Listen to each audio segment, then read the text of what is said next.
चलिए, अंतर्राष्ट्रीय top headlines आपने देखी, टॉप 10 खबरें आपने देखी, लेकिन देश में भी एक बड़ा मामला है जिसके बारे में आपको जानना चाहिए। वर्ल्ड वॉच वर्ल्ड वॉर में जहां पर प्लेसेस ऑफ वर्शिप एक्ट पर सुप्रीम कोर्ट का बड़ा फैसला ब्रेकिंग न्यूज के माध्यम से आपके टेलीविजन स्क्रीन पर कुछ ही पलों में आ जाएगा, जहां मामले पर chief justice of India CJI ने फैसला सुना दिया है। केंद्र के जवाब तक सुनवाई नहीं होगी, ये CJI ने कह डाला है और मामले में केंद्र का जवाब जरूरी है। लंबित केस में अदालतें आदेश नहीं देंगी, ये भी एक बड़ा फैसला सुप्रीम कोर्ट की तरफ से कि भाई केंद्र जवाब देगा।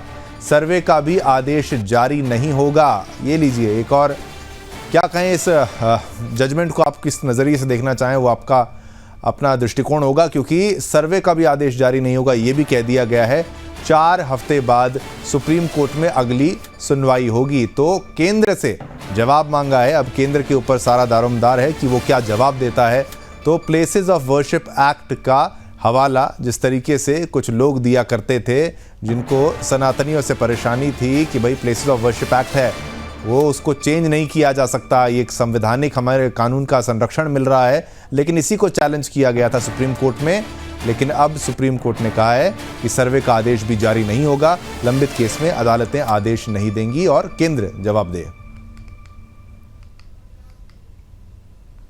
चलिए आगे बढ़ते हैं, अंतर्राष्ट्रीय खबरों का रुख करते हैं और बात करेंगे भारत बांग्लादेश के रिश्तों से जुड़ी हुई एक खबर की।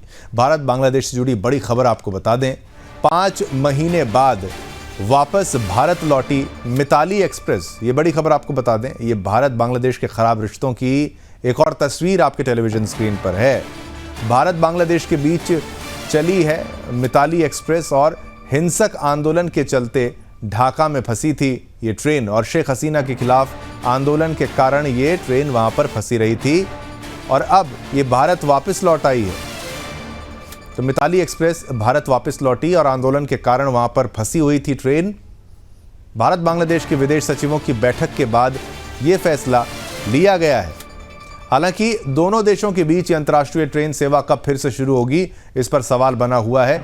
गौरतलब है कि न्यू जलपाईगुड़ी से ढाका कैंटोनमेंट तक चलने वाली मिताली एक्सप्रेस 17 जुलाई को रवाना हुई थी।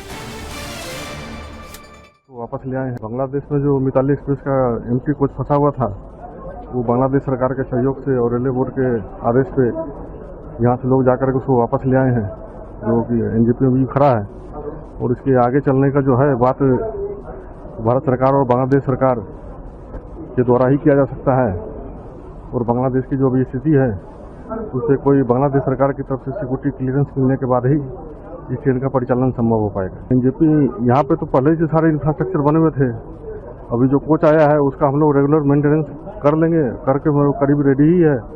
जब भी सिक्योरिटी क्लियरेंस मिलने के बाद से ट्रेन चलाने के लिए हम लोग तैयार हैं। तो जिस तरीके से मैंने आपको बताया कि बांग्लादेश में तत्कालीन शेख हसीना सरकार के खिलाफ हिंसक आंदोलन के कारण ट्रेन वहां फंस गई थी और रेल मंत्रालय इस बात को लेकर दुविधा में था कि मिताली एक्सप्रेस के कोच भारत कैसे वापस आएंगे, और आखिरकार दोनों पक्षों के बीच सहमति बनने के बाद ट्रेन को वापस लौटा दिया गया है, जैसे आपने DRM को भी यहां पर सुना है। चलिए एक और बड़ी खबर का रुख करते हैं। अफगानिस्तान से वॉर ब्रेकिंग बड़ी खबर आपको बता दें, अफगानिस्तान के काबुल से इस वक्त की बड़ी खबर आ रही है। क्या खबर है जानेंगे तो चौंक जाएंगे। काबुल में मंत्रालय परिसर में धमाका हो गया है। मंत्रालय परिसर में छोटा नहीं बड़ा धमाका हुआ है और तालिबान सरकार के मंत्री हक्कानी समेत 12 की मृत्यु हो गई है, 12 की मौत हो गई है। ISKP संगठन ने हमले की जिम्मेदारी ली है। तो राजधानी काबुल में मंत्रालय के परिसर में इस धमाके की जिम्मेदारी ISKP यानी इस्लामिक स्टेट खुरासान प्रांत संगठन ने ली है। ये भी आईसिस का ही एक विंग की तरफ से समझिए। इस्लामिक स्टेट, जो Islamic state of Iraq and Syria जो लिवेंट होता है, उसके बारे में आपको बताऊं तो ISIKP, तो जानकारी के आधार पर इसे एक आत्मघाती हमला बताया गया है जो काबुल में शरणार्थी मंत्रालय के परिसर में अंजाम दिया गया। मीडिया रिपोर्ट्स के मुताबिक धमाके में आत्मघाती हमलावर की भी मौत हो गई है। आत्मघाती सुसाइड बॉम्बिंग के चलते वो भी मारा गया और कई लोग घायल हुए हैं।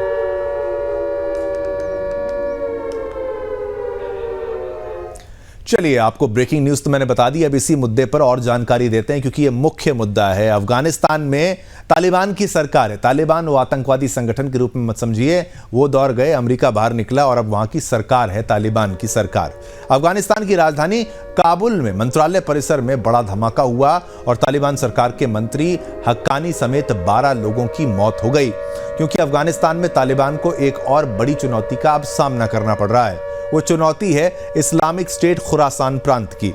इस आतंकी समूह ने अफगानिस्तान में तालिबान के रेफ्यूजी मिनिस्टर खलील उर रहमान हक्कानी पर आत्मघाती हमले किए हैं और उन्हें मौत के घाट उतार भी दिया है। समूह ने खुद इसकी जिम्मेदारी ली है। इस्लामिक स्टेट खुरासान के रूप में उभर रहा आतंकी संगठन ISKP का क्षेत्रीय सहयोगी है और तालिबान के लिए प्रमुख सैन्य खतरा बन गया है।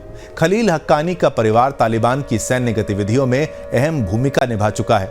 सुरक्षा स्थितियों में सुधार के बावजूद देश में लगातार आत्मघाती हमले और बम विस्फोट होते रहे हैं, जिनमें से कई का दावा ISKP ने किया भी है। अफगानिस्तान में इसके 4000 तक सदस्य होने का अनुमान है। सवाल यह बना हुआ है कि क्या खलील हक्कानी की हत्या के बाद अफगानिस्तान में नई लड़ाई छिड़ेगी, क्योंकि तालिबान और ISKP दोनों आतंकी संगठनों के मकसद अलग अलग हैं और इसीलिए दोनों में दुश्मनी है। और तालिबान ISKP के बीच दुश्मनी की जड़ें उनके अफगानिस्तान के लिए अलग अलग मकसदों में छिपी हुई हैं। तालिबान जहां देश पर अपना कब्जा मजबूत करना चाहता है तो वहीं ISKP अपना इस्लामी खलीफा स्थापित करने और तालिबान के अधिकार को चुनौती देने की कोशिश कर रहा है। हाल ही में ISKP द्वारा तालिबान के वरिष्ठ कमांडर रहमान हक्कानी की हत्या ने अफगानिस्तान में एक युद्ध की संभावना को बढ़ा दिया है। चिंता बढ़ गई है। हक्कानी का संबंध हक्कानी नेटवर्क से था जो तालिबान नेतृत्व के साथ घनिष्ठ रूप से जुड़ा हुआ था। चलिए, खबर आपने जानी,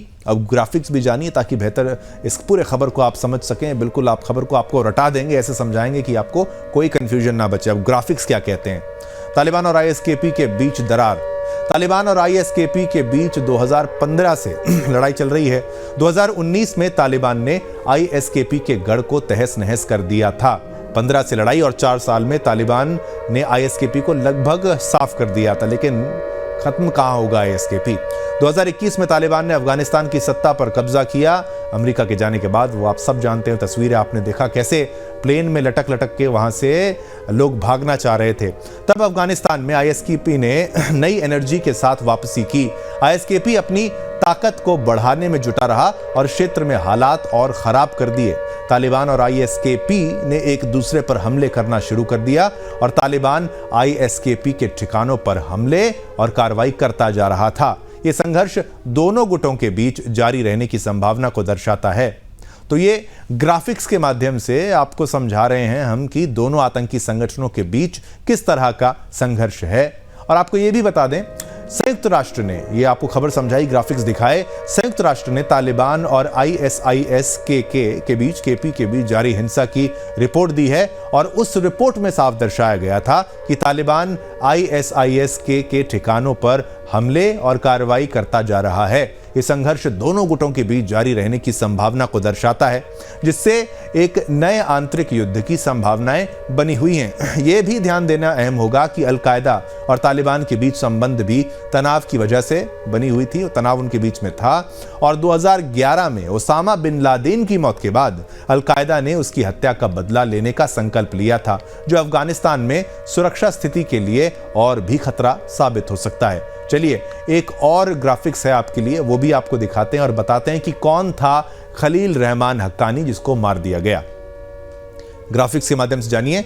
खलील रहमान हक्कानी तालिबान सरकार में शरणार्थी और प्रवास मंत्री था। कि भाई शरणार्थी आएंगे, इमिग्रेशन मिनिस्टर समझ लीजिए इसको आप, जिसे अगस्त 2021 में तालिबान की सत्ता में वापसी के बाद कार्यवाहक के तौर पर वहां पर यह जिम्मेदारी जो थी सौंपी गई थी, यानी टेम्पररी रूप में आप इसको समझ सकते हैं। वे तालिबान के आंतरिक मंत्री सिराजुद्दीन हक्कानी के चाचा के रूप में, वो चाचा था उसका, वो ये भी आपको बता दूं कि चाचा था। तो और क्या था इसके बारे में, हक्कानी के चाचा था और अफगानिस्तान के पख्तिया प्रांत में जन्मे हक्कानी पश्तूनों की जदरन जनजाति से ताल्लुक रखता है। अब अफगान युद्ध के दौरान हक्कानी पर इंटरनेशनल फंड जुटाने की जिम्मेदारी थी, वो तो अहम थी। वो हक्कानी नेटवर्क का प्रमुख नेता था, हालांकि वह पिछले कई साल से तालिबान के साथ काम कर रहा था। उससे पहले हक्कानी कुछ समय तक अल-कायदा से भी जुड़ा रहा, तो अल-कायदा से भी लिंक्स थे इसके। 2002 में हक्कानी को पिकतिया प्रांत में अल-कायदा को मजबूत करने की जिम्मेदारी दी गई थी। खलील रहमान हक्कानी अफगानिस्तान में सक्रिय हक्कानी नेटवर्क का प्रमुख था। हक्कानी नेटवर्क की स्थापना खलील के भाई जलालुद्दीन हक्कानी ने की थी। अब 1990 यानी 1990 के दशक में ये नेटवर्क तालिबान शासन में शामिल हो गया था और संयुक्त राष्ट्र ने उस समय हक्कानी नेटवर्क को तालिबान के लिए धन जुटाने की गतिविधियों में संलिप्त माना था। वह ईरान, अरब राज्यों और दक्षिण एशिया के विभिन्न देशों में तालिबान के लिए धन जुटाता था। हक्कानी को 9 फरवरी 2011 को संयुक्त राज्य अमेरिका ने एक वैश्विक आतंकी घोषित किया था। उस पर $5 मिलियन अमेरिकन डॉलर का इनाम भी था। अल-कायदा के साथ संबंध और तालिबान के लगातार समर्थन की वजह से उस पर प्रतिबंध भी लगाया गया था, लेकिन अंत हो गई, उसकी हत्या हो गई। और अब क्या नई जंग छिड़ेगी? तालिबान वर्सेस आईसिस या आईएसकेपी को आप समझिए, आईसिस है ये। तालिबान वर्सेस आईसिस अफगानिस्तान में होगा क्या? वर्ल्ड वॉच वर्ल्ड वॉर में और अंतर्राष्ट्रीय जगत की भी बड़ी खबरें आपको दिखाते हैं। तो बात करते हैं चीन की। बीते कुछ सालों में एआई यानी आर्टिफिशियल इंटेलिजेंस ने लगभग हर क्षेत्र में अपनी पकड़ बना ली है। हर कोई जानता है, बच्चा अब जानता है एआई क्या है। इसके अलावा बहुत से देशों में बेसिक सर्विसेज में रोबोट्स का प्रयोग किया जा रहा है, यानी मशीनी जो है रोबोट्स होते हैं उनका इस्तेमाल किया जा रहा है। और चीन में एक रेस्टोरेंट में रोबोट को खाना डिलीवर करते हुए देखा गया था और अब रोबोट क्रिमिनल्स को पकड़ते हुए नजर आएगा। ये तस्वीर जो आप मेरे इधर देख रहे हैं मेरे साइड में, वो कोई टायर चल नहीं रहा, ये एक रोबोट है। अब रोबोट्स क्रिमिनल्स को पकड़ते हुए नजर आएंगे। देखिए, चीन में एक ऐसा ही एआई बेस्ड रोबोट तैयार किया जा चुका है जिसकी तस्वीरें आप देख रहे हैं। बढ़ती टेक्नोलॉजी ने लोगों के जीवन को आसान बना दिया है और मैन्युफैक्चरिंग, हेल्थ केयर से लेकर परिवहन और शिक्षा तक रोबोट तेजी से हमारी डेली लाइफ में अपनी जगह बना रहे हैं। हाल ही में चीन ने एआई बेस्ड पुलिस रोबोट पेश किया जिसे आरटीजी नाम दिया गया है। चीन की सड़कों पर घूमते आरटीजी रोबोट के कई वीडियोस सोशल मीडिया पर वायरल हो गए हैं और इंस्टाग्राम पर एक वायरल पोस्ट में लिखा गया है कि चीन ने अभी अभी एक गोलाकार पुलिस रोबोट बनाया है जो अपराधियों का पीछा कर सकता है, जाल फेंक सकता है और ऊंचाई से गिरने पर भी इसे संभल सकता है, खुद को संभाल लेगा, ऐसा नहीं टूट जाएगा। टायर की शेप का है, गोल है, ये पीछा करेगा, जाल फेंकेगा। अब गोली चलाएगा कि नहीं वो भी एक सवाल है, लेकिन ये 35 किलोमीटर प्रति घंटे की रफ्तार तक दौड़ सकता है। बहुत तेज धावक भी इतनी तेज नहीं दौड़ पाते, कम ही इतनी तेज दौड़ पाते हैं। भविष्य के अपराध सेनानी के बारे में बात करें तो जिनमें आरटीजी रोबोट के साथ एक वीडियो शेयर किया गया है जिसमें पुलिस अधिकारी एक निश्चित समय पर घूमते हुए आसपास के वातावरण को ध्यान से स्कैन करते हैं। रोबोट अब पुलिस की भूमिका में नजर आ रहा है, पुलिस साथ चल रही है तो वो रोबोट भी चल रहा हुआ नजर आपको आया था, तस्वीरों के माध्यम से आपको दिखाया था। लेकिन अब ग्राफिक्स के माध्यम से भी तो समझिए कि पूरा मामला क्या है, किसने और क्यों बनाया गया है ये रोबोट पुलिस के रूप में, ये एआई रोबोट।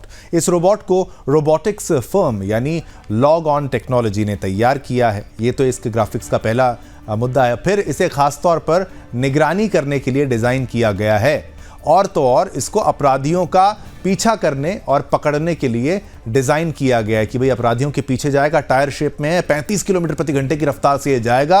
अपराधी कितना ही तेज दौड़ पाएगा इस रोबोट से। और फिर अपने आसपास की जगहों की निगरानी करने के लिए बनाया गया है। तो ऐसे रोबोट्स जो हैं इसलिए बनाए गए हैं, सेंसर्स होते हैं, कैमराज होते हैं, बहुत कुछ होता है जो इमेजिन कर सकते हैं, सोच सकते हैं, सब कुछ है। इनको हाई रिस्क एनवायरनमेंट में काम करने के लिए डिजाइन किया गया है जहां पर आप अपने फौजी या पुलिस ऑफिसर की जान को खतरे में नहीं डालना चाहते, रोबोट को आगे भेजिए। अगर बम फटेगा, गोली चलेगी तो इसको लगेगी, आदमी नहीं मरेगा। इनका उद्देश्य आपराधिक स्थितियों में पुलिस की सहायता करना है। तो चीन के इस आरटीजी रोबोट के आने से यह साफ है कि भविष्य में रोबोट्स का उपयोग केवल निगरानी तक सीमित नहीं रहेगा बल्कि मानवों के साथ मिलकर अपराध को रोकने और स्थिति पर काबू पाने में अहम भूमिका निभाएंगे। और रोबोट में और क्या है खास, आपको ग्राफिक्स के माध्यम से यह भी बता दिया हमने कि रोबोट में खास क्या है। ये लीजिए, एआई बेस्ड आरटीजी रोबोट को अपराध को रोकने के लिए डिजाइन किया गया है। इसके एडवांस सेंसर्स और facial recognition software. Facial recognition क्या होता है कि वो आपके फेस को यानी आपके चेहरे को रिकग्नाइज करता है, तो अपराधियों को उनकी आइडेंटिफिकेशन, पहचान करने में काम आता है फेशियल जिसकी बदौलत अपराधियों को पहचानना, जैसा कि मैंने कहा था, आसान हो जाता है। और रोबोट जो है वो जमीन और पानी में काम कर सकता है और इसे 4 टन के बार को झेलने की क्षमता है। आरटीजी में नेट गन और टीयर स्प्रेयर और तमाम ऐसी सुविधाएं हैं शोर मचाने के लिए भी। चलिए और आज आज्ञा दीजिए, समय इतनी ही अनुमति देता है आपके साथ संवाद करने की। कल फिर आएंगे वर्ल्ड वॉच वर्ल्ड वॉर में आपके लिए नए मुद्दे लाएंगे। तब तक के लिए मेरी तरफ से और मेरी पूरी एडिटोरियल प्रोडक्शन टीम की तरफ से आप सभी को जय हिंद, जय भारत, जय हिंद।